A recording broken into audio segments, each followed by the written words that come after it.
살아있는 한국사 5번째 이야기. 조선 전기. 이상국가의 설계와 균열, 세종의 빛과 그림자. 두 장면입니다. 하나, 1443년 세종이 훈민정음을 만들었습니다. 나라의 말이 중국과 달라 문자가 서로 통하지 아니하여 이런 까닭으로 어리석은 백성이 말하고자 할 바가 있어도 마침내 제 뜻을 능히 펴지 못하는 사람이 많다.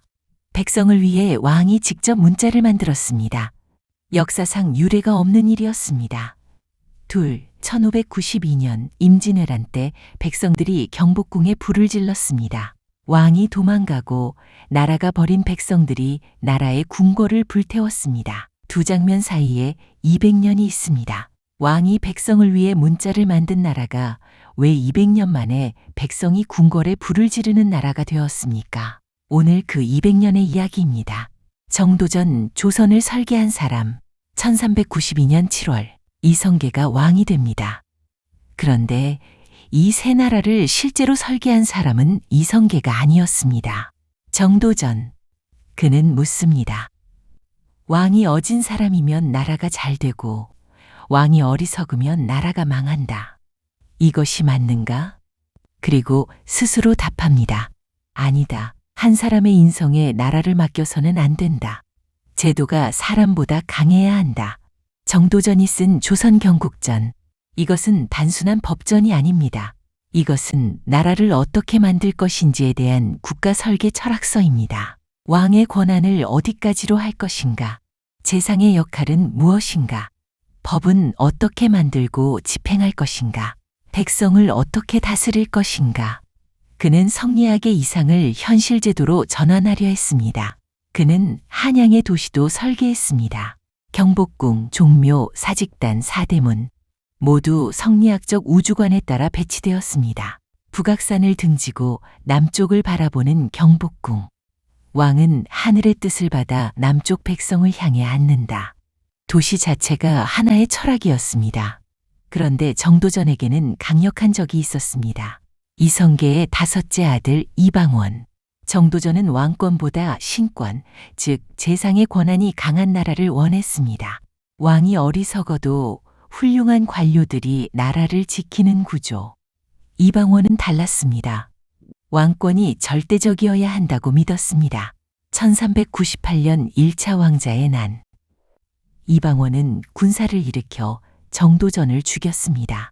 세상을 바꾸려 했던 이상주의자는 현실주의 왕자의 칼에 쓰러졌습니다. 훗날 태종이 된 이방원은 강력한 왕권 국가를 만들었습니다. 그것이 더 나았을까요? 아니면 정도전의 꿈이 더 나았을까요? 역사는 우리에게 답을 주지 않습니다. 우리가 스스로 판단해야 합니다.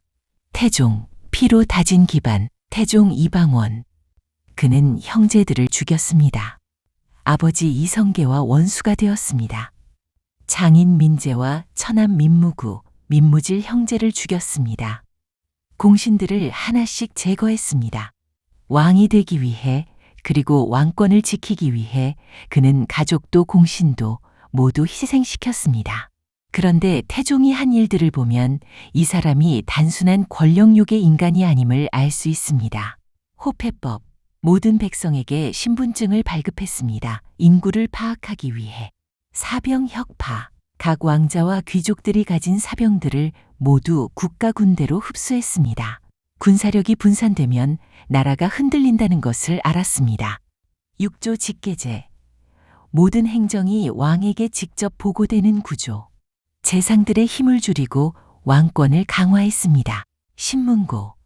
억울한 백성이 두드리면 왕에게 직접 전달되는 부. 백성의 억울함을 왕이 직접 듣겠다는 선언. 그는 냉혹한 사람이었지만 동시에 실리적인 사람이었습니다. 그리고 태종은 아들을 위해 한 가지 중요한 준비를 했습니다. 자신의 손에 피를 묻히고 깨끗한 나라를 아들에게 넘겼습니다. 그 아들이 세종입니다. 세종의 빛, 백성을 향한 진심. 1418년 즉위. 세종은 왕이 되었을 때 22살이었습니다. 그리고 재위 32년 동안 이 나라에서 가장 위대한 것들이 만들어졌습니다. 1443년 훈민정음 창제. 이것이 얼마나 혁명적인 일인지를 제대로 이해하는 사람은 많지 않습니다.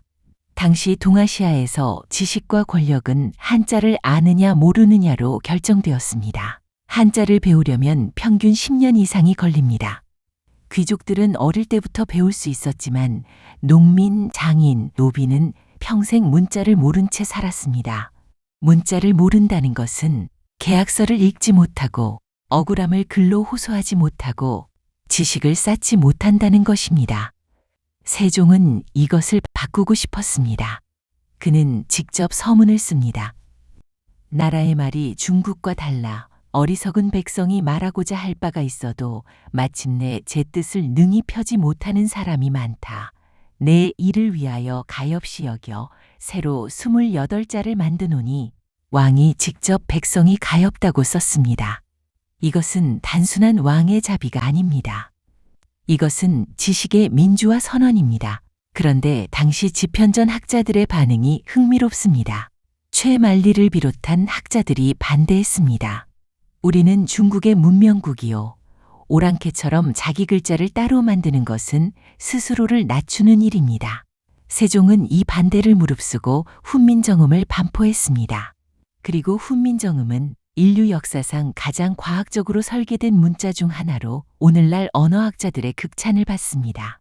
세종의 업적은 훈민정음에 그치지 않습니다. 치국이 세계 최초의 강수량 측정기구, 유럽보다 200년 앞섰습니다. 앙부일구, 가마손 모양의 해시계, 길거리에 설치해 누구나 시간을 알 수 있게 했습니다. 자경루, 스스로 종을 치는 자동 물시계, 혼천해, 천체의 운행을 측정하는 기구, 칠정산, 조선의 위도와 경도에 맞는 독자적인 달력. 이 모든 것이 세종제위 32년 동안 만들어졌습니다. 집현전, 세종이 설치한 최고 학술 연구기관. 젊고 뛰어난 학자들을 뽑아 공부만 할 수 있게 했습니다. 봉급도 주고 책도 주고 시간도 주었습니다. 그 집현전에서 훈민정음이 나왔고 수많은 역사서와 의학서와 농업지침서가 나왔습니다. 국가가 지식에 투자한 것입니다. 그리고 세종은 음악을 사랑했습니다. 정간복, 세계 최초의 유량악보, 음표의 길이를 표시하는 방식, 서양 오선보보다 앞선 발명입니다.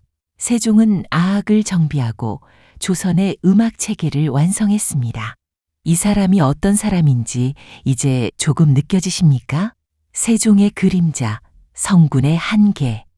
세종을 성군이라 부릅니다. 틀리지 않습니다. 그러나 역사를 입체적으로 본다는 것은 위대한 사람의 그림자도 함께 보는 것입니다. 세 가지 이야기를 해야 합니다. 첫 번째 그림자, 노비. 세종은 훈민정음으로 백성에게 글자를 주었습니다. 그런데 그 백성에는 노비가 포함되지 않았습니다. 조선시대 노비는 법적으로 재산이었습니다. 사고팔 수 있고 상속할 수 있고 주인이 때려도 법의 보호를 받지 못했습니다. 세종시대의 노비 수는 고려시대보다 오히려 늘었습니다. 특히 세종은 노비 종모법을 부분적으로 강화했습니다. 어머니가 노비이면 아이도 노비. 문자혁명을 이룬 왕이 신분제도의 벽은 허물지 않았습니다. 어쩌면 허물 생각 자체를 하지 않았을 것입니다. 그것이 그 시대의 한계였습니다. 두 번째 그림자, 여성. 세종시대 여성에 대한 통제는 오히려 강화되었습니다. 삼강행실도 세종이 편찬을 명한 이 책은 충신, 효자, 연려의 이야기를 그림으로 담았습니다. 연려, 남편을 위해 목숨을 바친 여성. 이 이야기가 모범으로 제시되었습니다. 고려시대에 재혼이 자연스럽던 여성들이 이제는 재혼 자체가 불명예가 되었습니다. 경국대전에는 재가녀 자손 금고법이 들어갑니다. 재혼한 여성의 자손은 과거에 응시할 수 없다. 이 조항이 조선 여성들의 삶을 500년 동안 올감했습니다. 세종이 이것을 직접 만든 것은 아닙니다. 그러나 막지도 않았습니다. 세 번째 그림자, 사형. 조선 왕조실록에 따르면 세종 제위 32년 동안 사형이 집행된 경우가 적지 않습니다. 억울하게 죽은 사람들도 있었습니다. 성군도 완벽하지 않았습니다. 시대의 산물이었습니다. 그러나 이 그림자들이 세종의 빛을 지우는 것은 아닙니다. 우리는 그 빛도 그 그림자도 모두 보아야 합니다. 그래야 세종이라는 인간을 진짜로 이해할 수 있습니다. 그리고 그래야 오늘날 우리가 추구하는 좋은 지도자가 무엇인지를 더 정확하게 말할 수 있습니다. 이상이 무너지다. 4대 사화의 시대에 세종이 세상을 떠난 뒤 조선은 빠르게 흔들립니다. 문종은 즉위 2년 만에 병으로 죽고 어린 단종이 왕이 됩니다. 그 빈틈을 수양대군이 파고듭니다. 계유정난 1453년 수양대군이 조카 단종의 신하들을 살해하고 권력을 장악합니다. 그리고 1455년 단종을 폐위하고 스스로 왕이 됩니다. 그가 세조입니다. 사육신, 성삼문, 박팽년, 하의지, 이계, 유성원, 유응부 이들은 단종의 보기를 꾀하다 발각되어 처형당합니다. 성삼문은 죽기 전 시를 남겼습니다. 이 몸이 죽고 죽어 100번 고쳐 죽어 백골이 진토되어 넋이라도 있고 없고 님 향한 일편단심이야 가실 줄이 있으랴. 충절의 상징이 된 이 시는 훈민정음으로 쓰였습니다. 세종이 만든 문자로 세종의 아들이 벌인 쿠데타에 맞선 절개를 노래했습니다. 역사의 아이러니입니다. 세조의 수서령. 세조는 명했습니다. 다음과 같은 책들을 거두어 드려라. 고조선 비사, 대변설, 조대기, 주남 일사기, 지공기, 표훈 삼성밀기, 안암로 원동중 삼성기, 도증기 지리성모 하사량훈, 우리 민족의 기원과 상고사를 담은 원전들입니다. 민간에 감추고 있는 자가 있으면 진상하는 것을 허락하고 자원하는 책으로 회사하며 끝까지 숨기고 내어놓지 않는 자는 통고하여 처벌하라. 어린 조카의 왕위를 찬탈한 세조는 자신을 지키기 위해 우리 민족의 오래된 기억을, 백성들이 품고 있던 다른 가능성의 이야기들을, 왕조의 정통성을 흔들 수 있는 모든 텍스트를 수거했습니다. 오늘도 이어지고 있는 우리 민족의 뿌리에 대한 역사 논쟁과 위서 논란이 세조의 수서령에서 시작되었다는 것을 기억해야 합니다. 그리고 조선 최악의 폭군이 등장합니다. 연산군.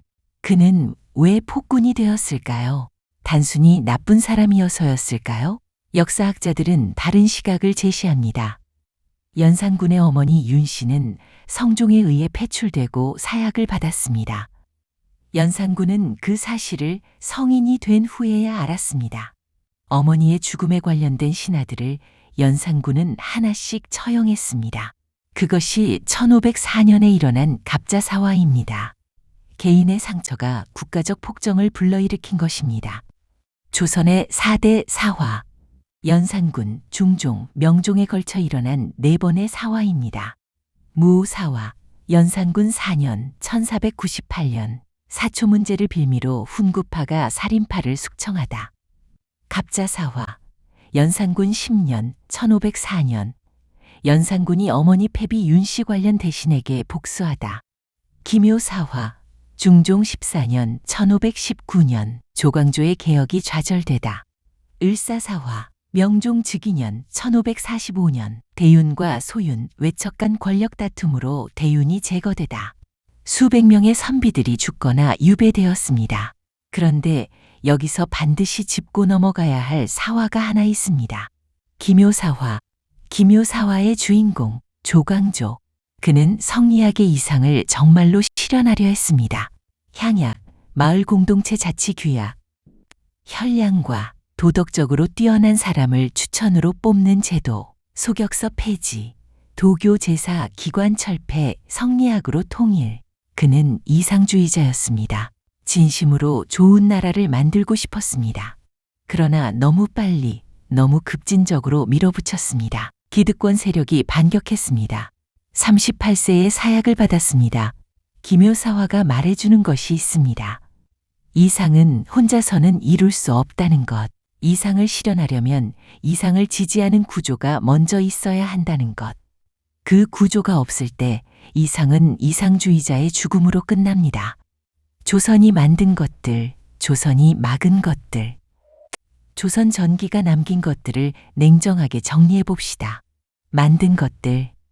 훈민정음, 오늘 우리가 쓰는 한글.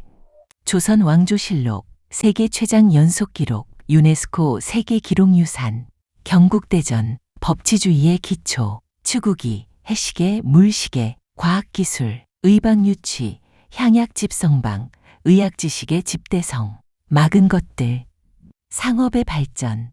조선은 농업을 숭상하고 상업을 천시했습니다.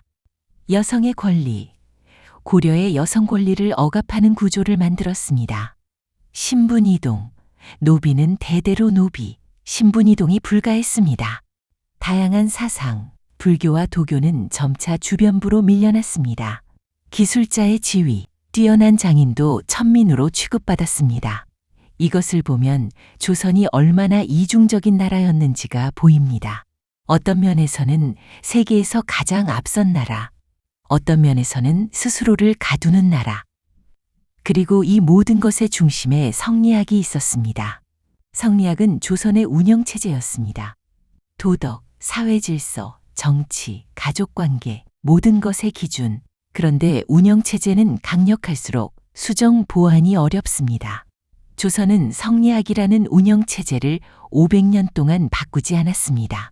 세상이 변해도, 서양이 대항해 시대를 열어도, 일본이 변화를 받아들여도 이것이 결국 조선의 비극의 씨앗이 됩니다. 그러나 그 이야기는 다음 6번째 이야기로 이어집니다. 클로징, 이상과 현실 사이. 조선은 이상을 꿈꿨습니다. 덕으로 다스리는 나라, 백성이 근본인 나라, 열심히 공부해 과거에 급제한 사람이 지도자가 되는 나라. 그 이상이 완전히 틀린 것은 아니었습니다. 그러나 이상은 제도가 되고 제도는 기득권이 되고 기득권은 변화를 거부했습니다. 세종의 훈민정음은 오늘 우리가 쓰는 문자가 되었습니다. 조광조의 꿈은 사약 한 잔으로 끝났습니다. 이 두 가지가 모두 조선의 진실입니다. 역사는 묻습니다. 이상을 가진 사람은 많습니다. 그 이상을 현실로 만드는 사람은 드뭅니다. 그 차이는 어디서 오는가? 운인가? 구조인가? 아니면 이상 자체의 문제인가? 이 질문을 품고 다음 이야기를 기다려 주십시오. 조선의 후기, 변화를 거부한 나라가 어떤 결말을 맞이했는지. 세종은 백성을 위해 글자를 만들었다. 200년 뒤 백성은 궁궐에 불을 질렀다. 그 사이에 무슨 일이 있었는가?